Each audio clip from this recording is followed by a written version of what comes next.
A série Os Pensadores de hoje será sobre o economista, pensador, e filósofo Karl Marx. Quem falará será a professora Mônica Halac Martins da Costa. Ela é professora de Serviço Social da PUC Minas. Ela é mestre em Filosofia pela Universidade Federal de Minas Gerais e faz parte como membro de um grupo de pesquisas em Marxologia da Universidade Federal de Minas Gerais, junto com o CNPq. Professora Mônica, sua apresentação sobre o Karl Marx. Olá para todos. Nós vamos falar de uma categoria específica em um texto específico. Eu não vou fazer uma grande abordagem sobre o pensador Karl Marx, mas conversar um pouco com vocês sobre a categoria da alienação. E vamos tentar pensar um pouquinho qual que é o significado de retomar essa discussão sobre a alienação hoje. A alienação é frequentemente identificada com uma situação de distanciamento, de desconhecimento, de ignorância em relação a determinado fato social. Então, uma pessoa alienada é uma pessoa que não tem consciência da situação histórico-social ou das questões em pauta na esfera política. Nós vamos ver que essa interpretação, ela está associada a uma ênfase que foi crescentemente dada no século XX, principalmente, à esfera da política. Nós vamos ver que nos textos do próprio Marx, em especial neste texto que nós vamos trabalhar, essa interpretação não se sustenta. Ou seja, para o Marx, a alienação não é uma categoria da consciência, não é um fenômeno do pensamento, não é uma situação de um distanciamento ideal. Pelo contrário. O que a gente queria chamar a atenção, em primeiro lugar, é que essa ênfase na esfera política que dominou crescentemente a esquerda, especialmente a esquerda do século XX, e eu estou falando da esquerda porque a gente pressupõe que as pessoas identificadas com a esquerda são as pessoas que se preocupam em compreender o mundo para transformá-lo. Essa esquerda, dando ênfase crescente à política, ela acaba se esquecendo, se distanciando daquilo que Marx chamou, em 1859, de raízes materiais da vida. Voltando-se só para a política, a compreensão da própria superação das desigualdades se volta, portanto, para a solução na política. Um dos objetivos dessa apresentação é retomar esse debate, ou seja, a discussão das raízes materiais da vida, e não da esfera política, portanto, nos escritos de Marx, conhecidos hoje como manuscritos econômico-filosóficos. Esses escritos, eles foram feitos pelo Marx no decorrer do ano de 1844, como rascunho. Ele não tinha a menor intenção de publicar esses escritos, mas foram decifrados e publicados no século XX, no ano de 1932. Um dos decifradores desses escritos, que eles foram redigidos com a própria letra do Marx, por isso precisou de um grupo para decifrar, foi um filósofo húngaro chamado Lukács. Lukács parece que tem um impacto muito grande ao ler esses textos do Marx, e ele se expressa da seguinte forma em relação aos manuscritos. Pela primeira vez na história da filosofia, as categorias econômicas aparecem como categorias da produção e reprodução da vida humana, tornando assim possível uma descrição ontológica do ser social sobre bases materialistas. Então, o que o Lukács está apontando é que o Marx, nesse texto, e daí para frente, ele vai analisar a vida humana sob bases materialistas. Ele vai considerar a formação do homem no mundo a partir da sua identificação, antes de mais nada, com a objetividade material. Os indicativos de Lukács foram muito importantes para o grupo de pesquisa do qual eu faço parte. Esse grupo de pesquisa, ele era liderado pelo professor José Chazin, hoje morto, mas ele continua os seus trabalhos dentro dessa mesma linha, que é a de recuperar os próprios textos do Marx.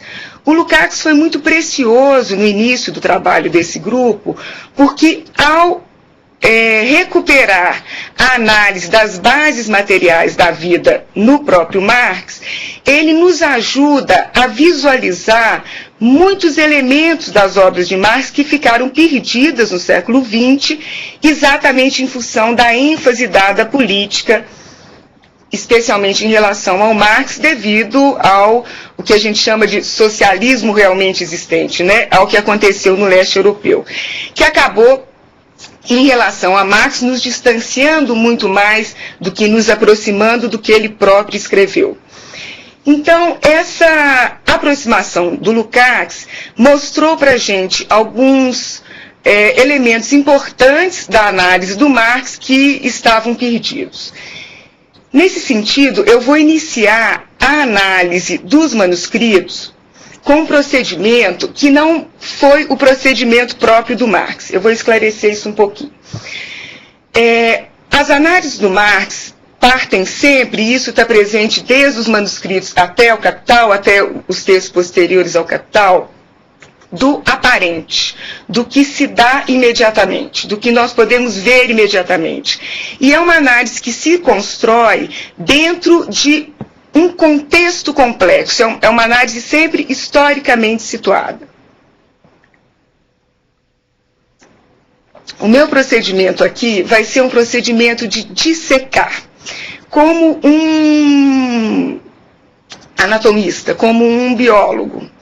Eu corro um risco enorme em colocar isso dessa forma, mas eu não consigo uma imagem mais clara. Eu vou retirar do texto do Marx um determinado elemento para analisar com mais cuidado, para analisar com mais atenção. Eu vou retirar a análise que ele faz da produção humana e vou descontextualizá-la. O Marx não faz isso. O tempo todo ele analisa a produção humana na esfera do capital, ou do mundo feudal, ou do capitalismo comercial, ou do capitalismo industrial. Porque a produção humana, ela sempre se dá concretamente em um determinado contexto histórico. Então, eu vou retirar somente esse elemento para análise e vou, então, retirá-lo do contexto. Nos manuscritos de 44, quais os elementos eu encontro que dizem respeito à produção humana em geral, independentemente da forma social histórica concreta? O que eu encontro no manuscrito que me diz da compreensão do Marx, da formação do homem no mundo? Ou seja, são elementos que vão aparecer em qualquer forma social, não apenas na forma social capitalista ou feudal, não importa. Tá? Então, são elementos que vão ser abstraídos da situação concreta real para análise. Especialmente no terceiro manuscrito, os manuscritos são divididos em 3 partes, especialmente no terceiro, no debate com Hegel, que é um filósofo anterior a ele, o Marx vai discutir, no debate com Hegel, essa produção humana de uma forma abstrata, de uma forma genérica. O Marx vai dizer que, antes de mais nada, o homem é natureza. E, enquanto ser natural, é um ser que depende da objetividade exterior a ele para existir. Então, ele próprio é ser objetivo, e, enquanto ser objetivo, ele precisa de outros seres para existir. O Marx, quase que citando literalmente um outro filósofo do tempo dele, chamado Feuerbach, diz o seguinte: a fome é a necessidade confessa que o meu corpo tem de um elemento fora dele. A fome é a denúncia de que o homem é um ser objetivo, carente, que padece. Ele precisa de outros objetos para existir e para se manter vivo. Mas o homem não é apenas ser natural para o Marx. Ele é ser natural humano. E isso vai aparecer no seu texto da seguinte forma: como é que essa humanidade, essa diferença do homem em relação à natureza vai aparecer para o Marx? Antes de mais nada, na relação entre os homens. A relação do homem com a natureza para satisfazer as suas necessidades, necessidades que enquanto condicionamento e limite humano são naturais. Então nós temos fome, como qualquer outro animal tem, nós precisamos de água, de luz, como as plantas e os animais precisam. Mas essa necessidade no homem não é satisfeita da mesma forma. Então, nós não comemos qualquer coisa, nós não nos vestimos, nos protegemos de qualquer modo. Isso marca uma diferença entre a satisfação das necessidades humanas e a satisfação das necessidades animais. Porque para o Marx, os objetos de que o homem precisa para satisfazer as suas necessidades são objetos de seu carecimento como homem. Nós vamos ver daqui a pouquinho que a própria produção do carecimento e da necessidade é humana. Mas o Marx vai dizer, em primeiro lugar, que a relação do homem com a natureza, do homem enquanto indivíduo, do homem isolado, ela não é uma relação direta e imediata. A relação de cada um de nós com a natureza é uma relação mediatizada pela sociedade. Nós nos relacionamos com o mundo natural, com a comida que nós vamos comer, com a roupa que nós vamos vestir, com a casa que nós moramos, via sociedade. Então, nosso alimento é produzido socialmente, nossa roupa é produzida socialmente, nosso abrigo é produzido socialmente. Então, nós já temos, até o momento, duas determinações identificadas por Marx como determinações da produção humana. Então, a objetividade relacional, o homem enquanto ser objetivo que necessita se relacionar com os objetos fora dele.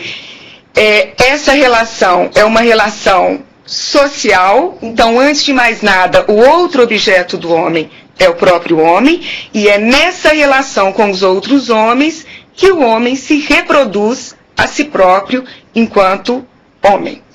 Não é uma relação meramente individual, imediata, de cada homem com a natureza imediatamente, mas é uma relação mediatizada pela sociedade. O Marx vai dizer que a sociabilidade está presente desde já na forma como o homem vem ao mundo. O homem vem ao mundo através dos outros homens. Então, ele não é um ser autônomo e ele não vem ao mundo simplesmente como ser natural, como um exemplar da natureza. Ele vem ao mundo através de uma relação social, não meramente uma relação sexual. Porque a relação sexual humana, ela se distingue da reprodução meramente social. E quanto mais tecnologia estiver presente, hoje nós estamos falando em clones, inseminação artificial já é coisa ultrapassada até, quanto mais tecnologia estiver presente, mais social, portanto, essa reprodução do próprio indivíduo social.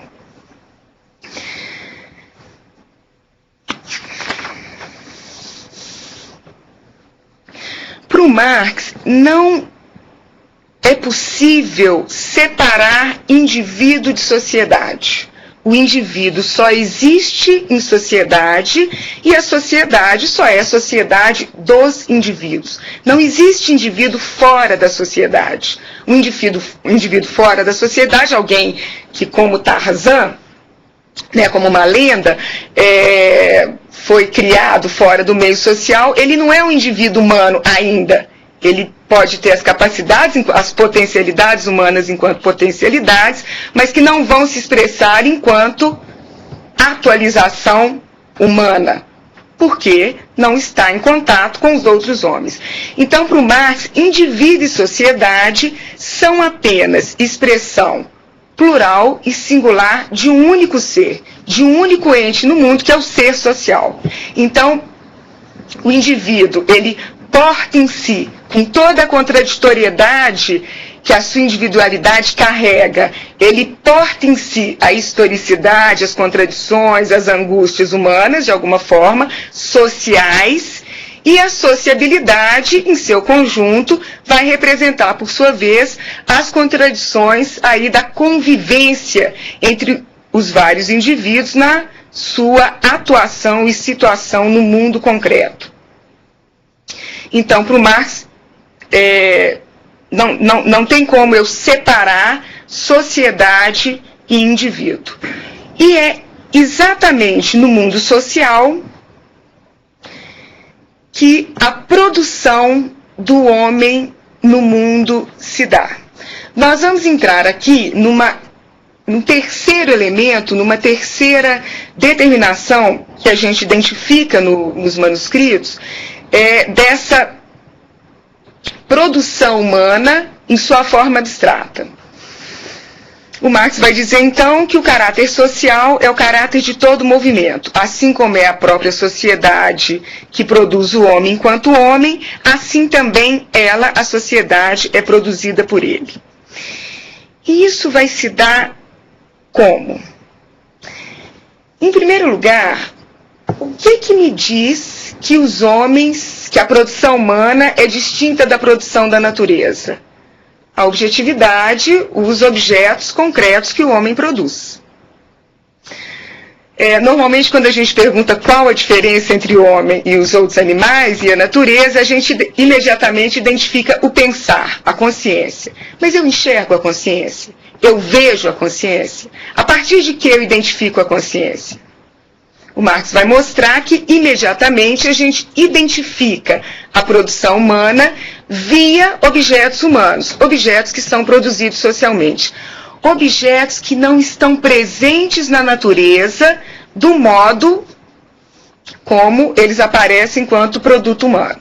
Essa mesa não existe na natureza, essa madeira sim, mas confeccionada dessa forma, ela é produto humano. Então, desse modo, o Marx vai mostrar que a produção humana, ela rompe com a circularidade natural. E, portanto, ela é livre diante da circularidade natural. A natureza, ela se reproduz enquanto ciclo, mesmo que em alguns momentos a gente assista a cortes nesse ciclo, a produção de um animal, a forma como a abelha se reproduz, desde que se conhece a abelha como abelha, é a mesma. No homem, não. A produção humana é social, antes de mais nada, porque ele produz em conjunto com os outros homens, e o que um homem produz pode ser apropriado por outro homem. E a produção humana é historicamente apropriada por outros homens. Eu gosto muito de usar a imagem do Kubrick, no filme 2001, Uma Odisseia no Espaço. Logo no iniciozinho do filme, ele mostra duas tribos, né, de macacos homens, né, de seres ainda, homens ainda em formação, duas tribos em luta, os mais fortes batendo nos mais fracos, os mais fracos sempre recuando, porque são fraquinhos, até que em um determinado momento, um desses macacos mais fracos pega um osso, olha para esse osso, transforma esse osso em um instrumento de luta naquele momento. Mas quando aquele osso se torna uma arma e ele passa a lutar com a tribo mais forte, com o osso, ele rompe com a circularidade natural. E é isso mesmo que o Kubrick coloca, porque num determinado momento, aí ele mostra um pouco essa mudança, né? Quando a tribo dos macacos mais fortes aqui começa a recuar, porque ela passa a perder a luta em função do instrumento que não existia, e que foram os mais necessitados que identificaram o osso enquanto instrumento. Num determinado momento, depois de mostrar essa diferença que se forja em função da identificação do instrumento, ele coloca esse macaco quase homem jugando o osso, e o osso se transforma numa nave espacial. E aí começa o filme. Uma marca, uma empresa que vende um fogão, usou muito apropriadamente essa imagem para fazer propaganda de fogão. Mas o que é que ele está mostrando ali? Enquanto o osso gira, a humanidade se apropria não só desse saber, mas de outros, até gerar a nave espacial ou o fogão. Não importa, a tecnologia. Isso que nós estamos sendo capazes de fazer aqui agora é fruto da produção humana há muitos milhões de anos. Mônica, mas tem uma coisa interessante no filme, já que você citou 2001, Odisseia no Espaço, do Kubrick. Uma coisa interessante é que o osso, ao se transformar não num objeto, uma coisa natural, mas numa arma, e uma arma que é a extensão do braço, do próprio osso humano, né? O braço tem como extensão outro osso que é a arma. Eles estão lutando justamente pela conquista da água.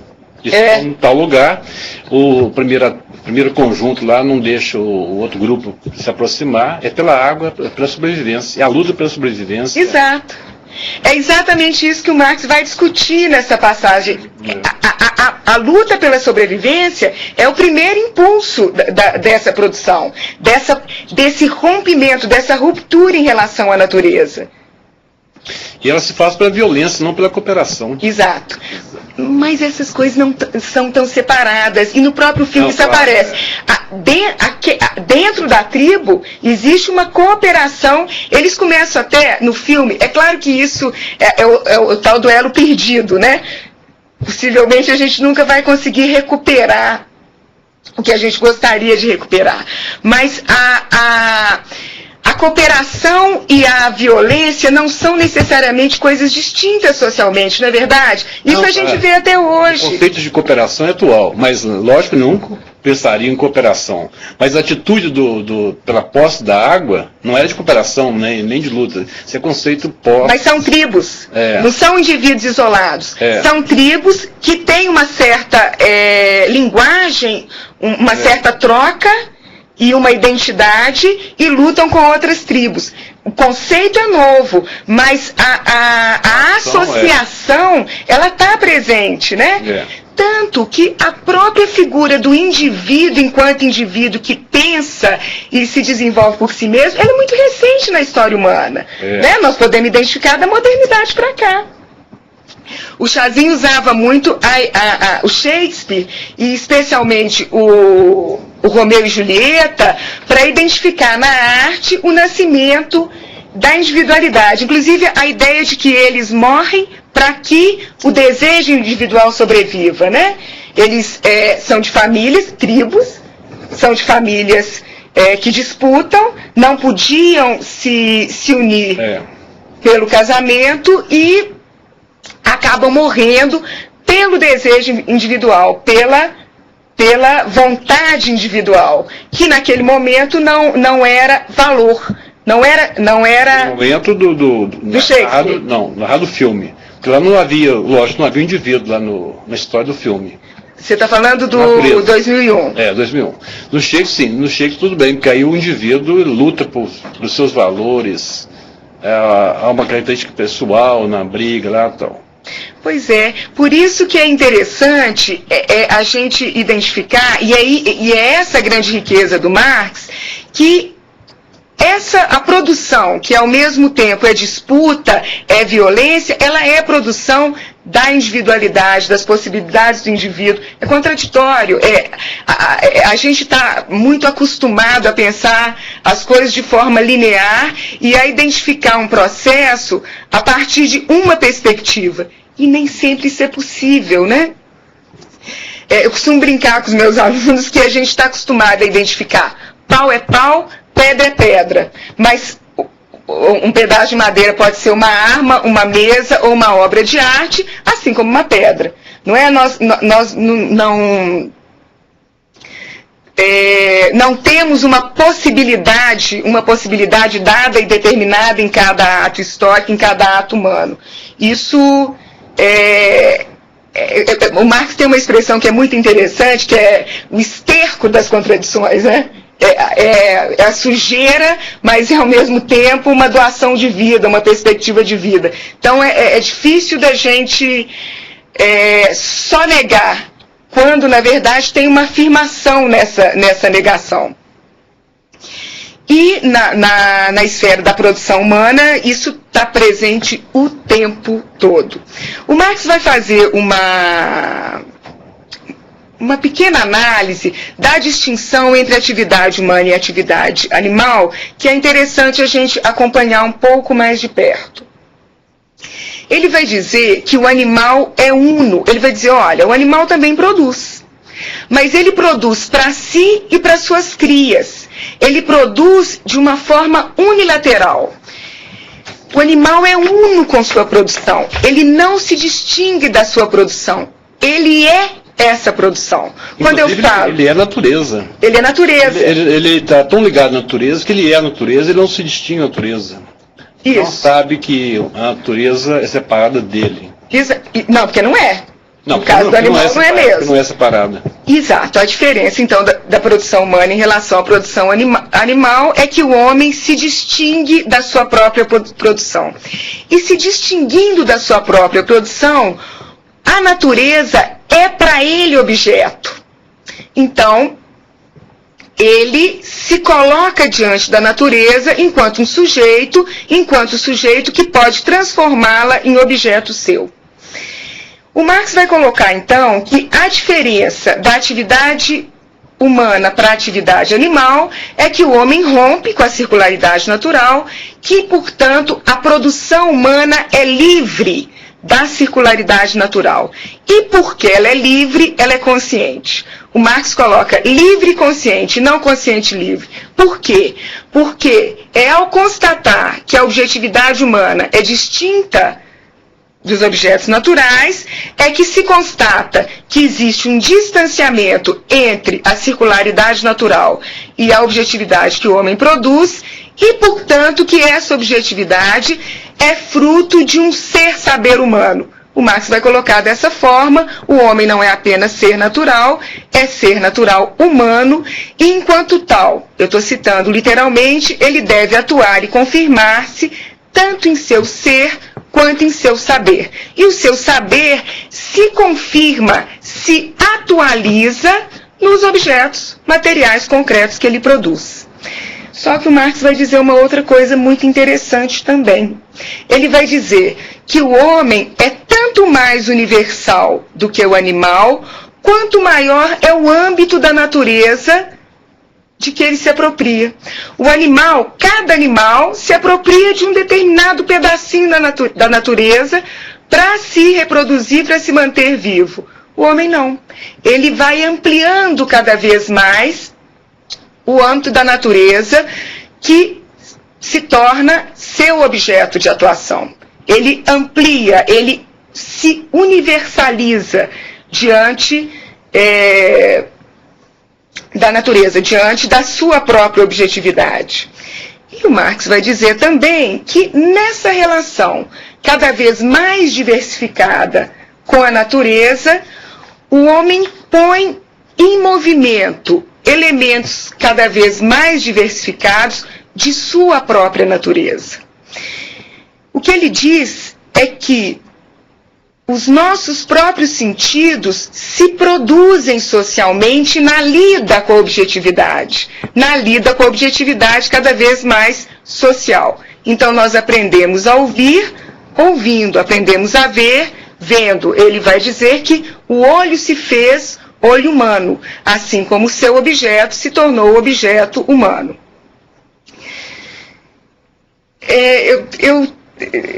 Tem um filme que eu gosto muito de citar, mas eu não estou me lembrando agora. É um filme inspirado num relato de um neurologista inglês chamado Oliver Sacks, que é um sujeito, é uma história real, é um sujeito que era cego e faz uma cirurgia, ele passa a enxergar, mas nem por isso ele sabia ver.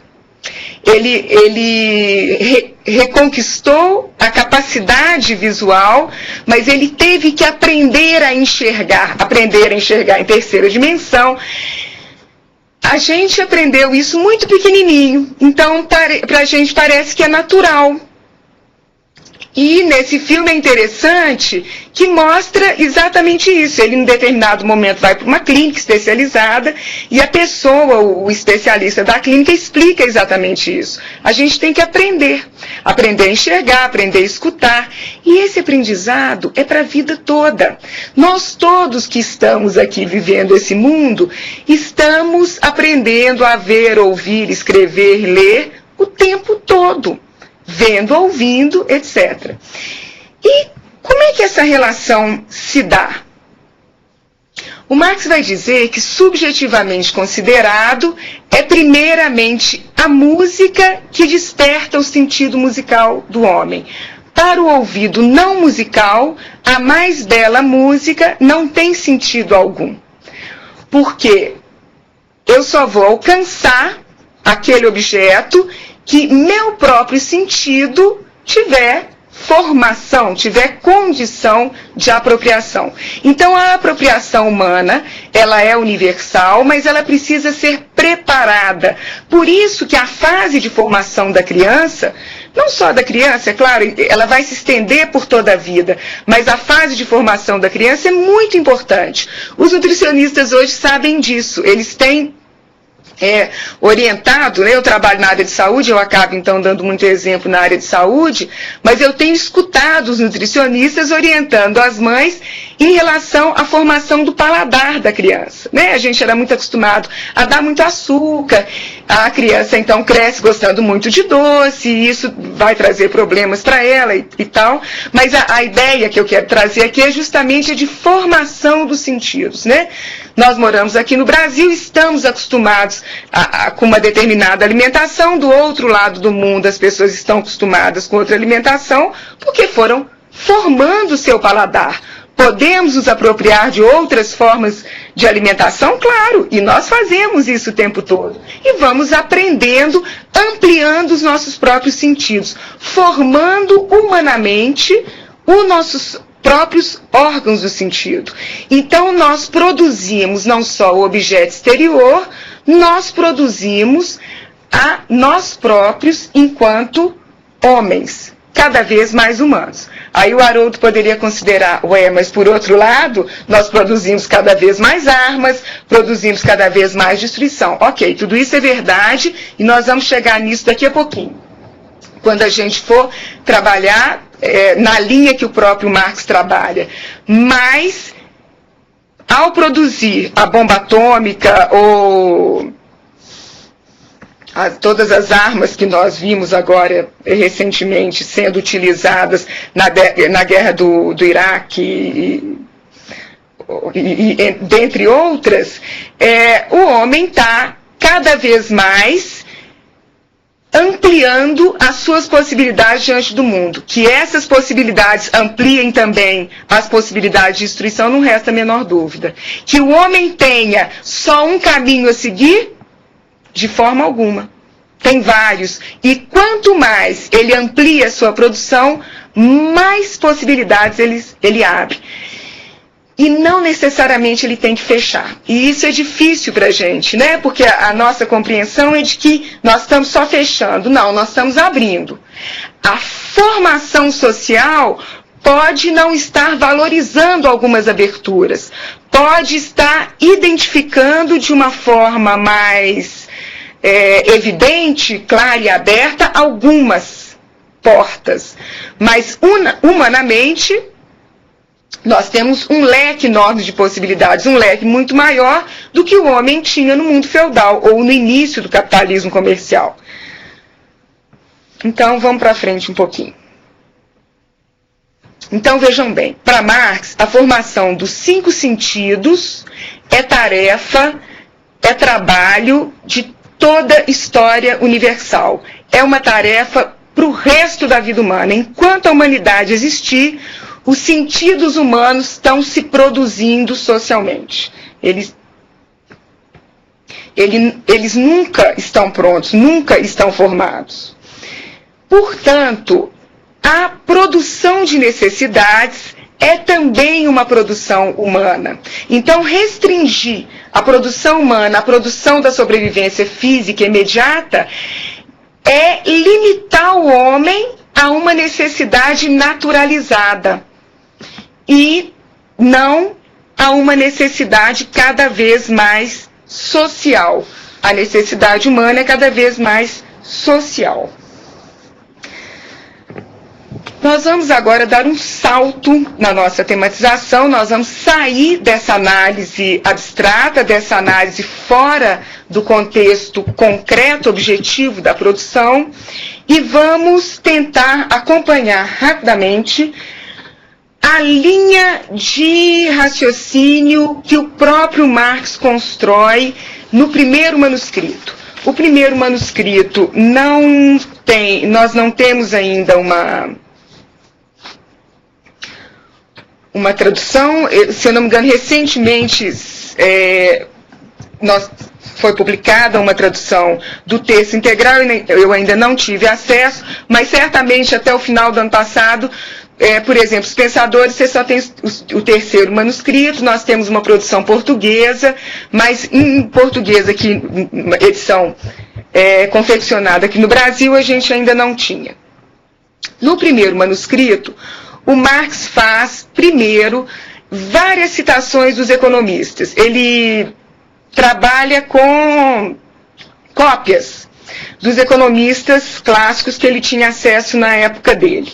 Ele dividiu essa primeira parte em 3 itens: salário do trabalho, renda do capital, renda da terra e lucro do capital. Porque essas 3 eram formas que os economistas entendiam que geravam riqueza social: salário do trabalho, a renda da terra, o lucro do capital. O Marx vai, num determinado momento, parar de citar os economistas e começar a sua própria análise. Ele vai dizer que os economistas não consideraram a relação direta entre o produtor e o produto. Por isso, eles tiveram dificuldade em compreender de fato o que gera a riqueza no mundo. E ele, ao contrário dos economistas, vai afirmar que ele, Marx, vai partir exatamente da relação do homem que produz com o seu produto. Como eu disse antes, o Marx parte sempre do que aparece imediatamente à consciência, para a partir daí analisar esse fato que se dá imediatamente. Então ele diz, nós partiremos de um fato econômico atual, qual seja a relação entre o homem que produz, o trabalhador e o seu produto. E ele constata que essa relação do homem que produz com a sua produção é uma relação de estranhamento, alienação. Ele usa esses 2 termos. Então é uma relação não só de separação, mas é uma relação na qual aquele produto se torna mais valioso do que o próprio homem que produz. Então não é uma relação apenas de separação, é uma relação de antagonismo. E ele vai dizer que isso chega a tal ponto que o trabalhador pode até mesmo morrer de fome por não ter acesso aos objetos necessários à sua reprodução enquanto indivíduo social. Então, o fato dele produzir não significa que ele tenha acesso nem ao produto que ele produziu, nem aos produtos necessários à sua sobrevivência. Então ele parte da constatação empírica imediata de que a relação do homem que produz com seu produto é uma relação de estranhamento, de alienação, e a partir daí ele vai analisar o processo através do qual esse produto se tornou estranho ao homem que produziu. Ele vai dizer, ora, se o produto do trabalho não é de quem produz, a atividade na qual esse produto se produz também não é do homem, também não é do trabalhador, também não é daquele que produz o produto.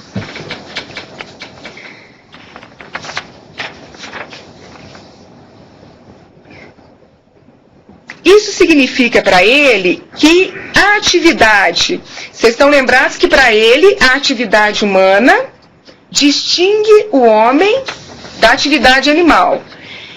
Então, a atividade que seria justamente a superação, a ruptura do homem em relação à circularidade natural, em relação a uma produção só para sobrevivência, se torna dessa forma passividade. E o Marx vai dizer que isso aparece concretamente na relação entre os homens. Porque ele vai se perguntar num determinado momento de sua análise. Então ele começa da análise material, da relação entre o homem e o produto externo. Na análise, ele constata que essa relação não é somente com algo externo, mas é a relação com o próprio fazer, com o próprio ato humano. Essa relação, então, do homem consigo próprio, em ato, vai transparecer socialmente na relação entre os homens. Por quê? E o Marx vai fazer uma pergunta para mostrar isso.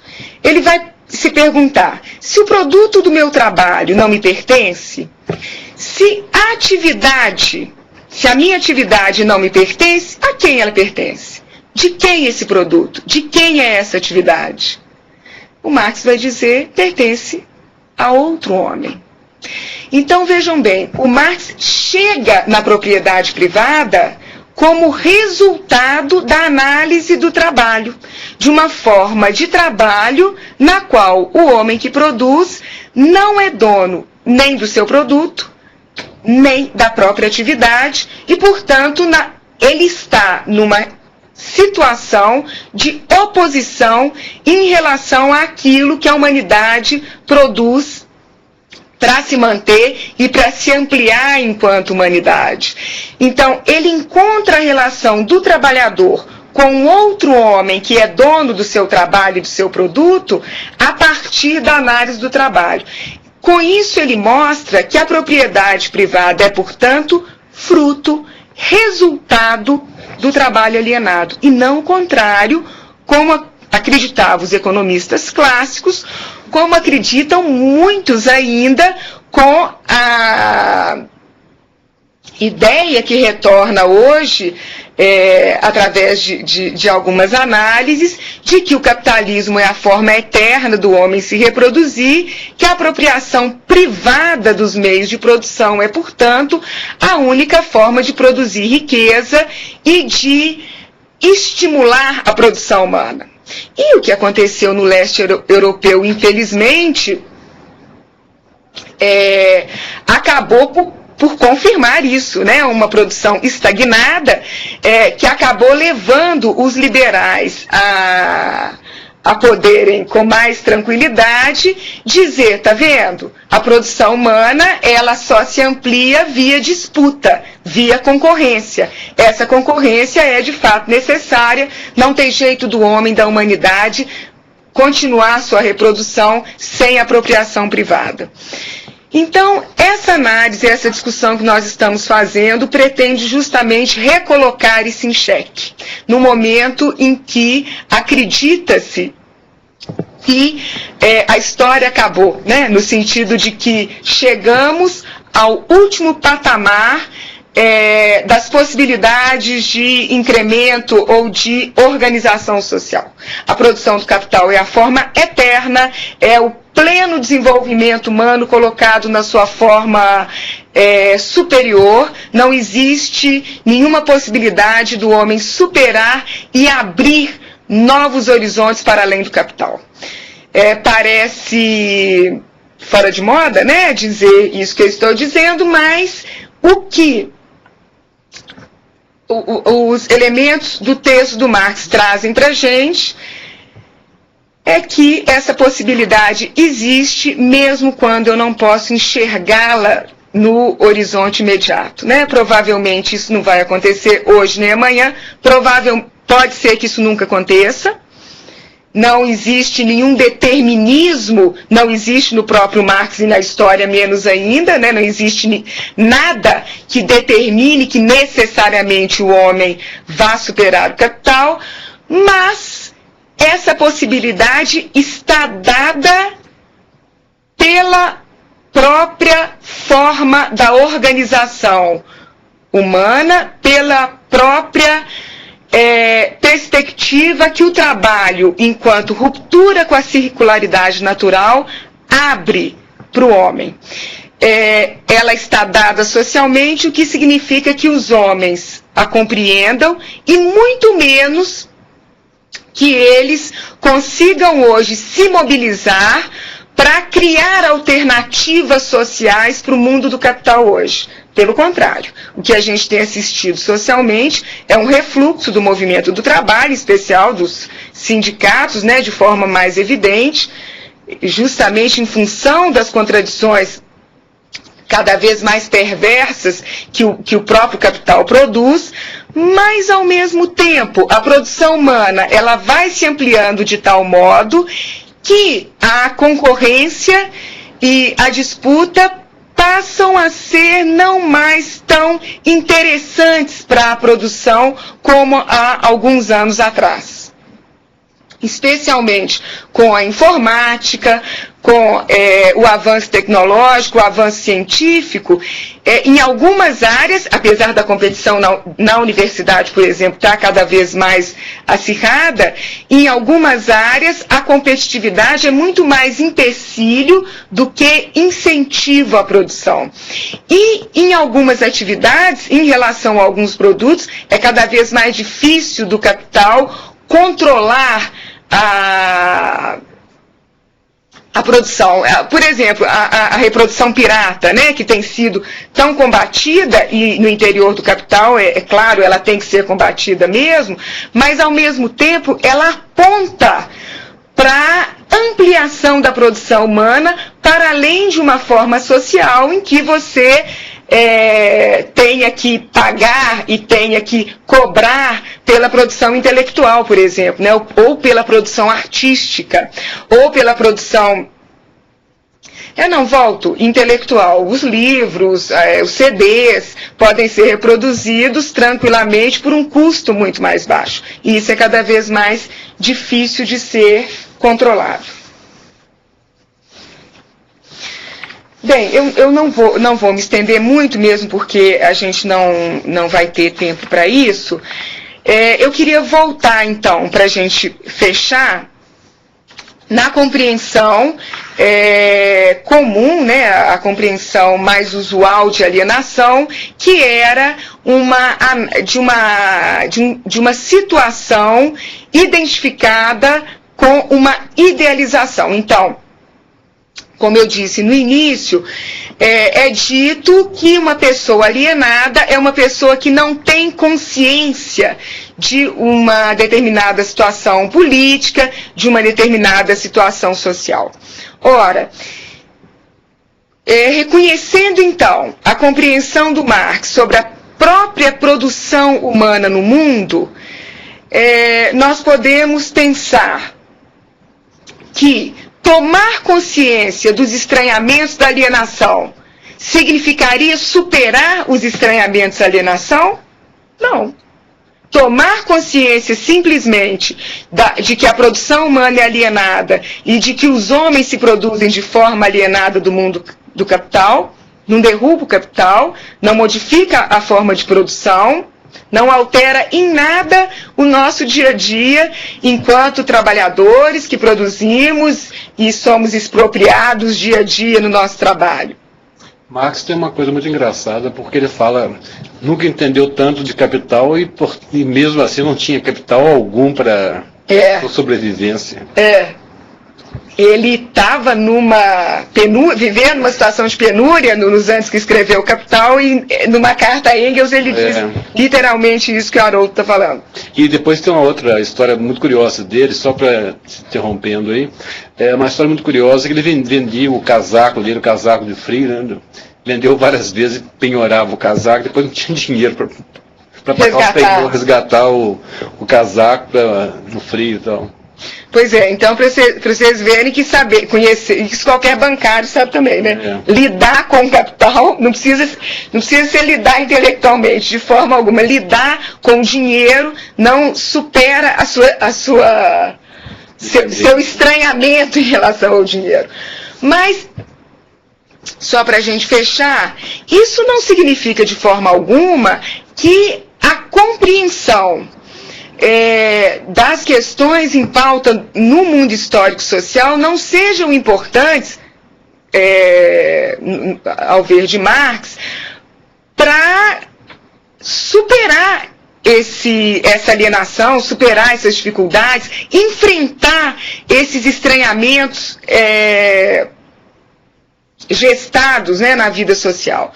Mas eles não são suficientes, e é isso que o Marx tenta dizer para a gente. Aliás, ele vai dizer literalmente que a consciência dos estranhamentos não supera o estranhamento real. Reconhecer as limitações, as dificuldades, as contradições da existência, esse reconhecimento por si só não é suficiente para superá-lo. Esse reconhecimento, assim como a produção de qualquer objeto humano, ele se torna ato na produção efetiva. Ele se torna ato quando o homem exterioriza em algo material aquilo que antes estava na cabeça, aquilo que antes era ideal. Mas essa exteriorização se dá numa relação, se dá numa gestação, vamos dizer assim, meramente ideal? A consciência põe por si algo? De forma alguma. Também não. É na relação com o mundo material, ou seja, é na compreensão das possibilidades reais que o mundo oferece. Algumas pessoas às vezes me perguntam: mas o que Marx diria? O Marx diria, o que Marx diria, né, da situação atual? O Marx diria, isso é um problema dos homens atuais. Somos nós, homens de hoje, que precisamos compreender o mundo atual para criar alternativas para o mundo atual. O Marx pensou o mundo do século XIX. Muita coisa do que ele disse pode nos ajudar ainda para compreender o capital atual. Mas muita coisa nós vamos ter que analisar a partir da forma do capital atual. Isso é um trabalho para a humanidade presente. Isso não é o trabalho para o Marx mais. E é um grande desafio, porque pensar essa possibilidade no mundo onde os estranhamentos e as contradições são cada vez mais perversas e acabam obscurecendo essa possibilidade de superação é muito difícil. E essa apresentação é um convite a isso. Eu convido a todos vocês a pensar que o homem pode ser melhor do que ele é. Pode produzir a si de uma forma mais ampla do que ele se reproduz hoje. Obrigada. Professora Mônica Hallac, muito obrigado pela sua participação nessa série Os Pensadores, falando sobre esse conceito de alienação na obra do Karl Marx. Muito obrigado. Obrigada a vocês.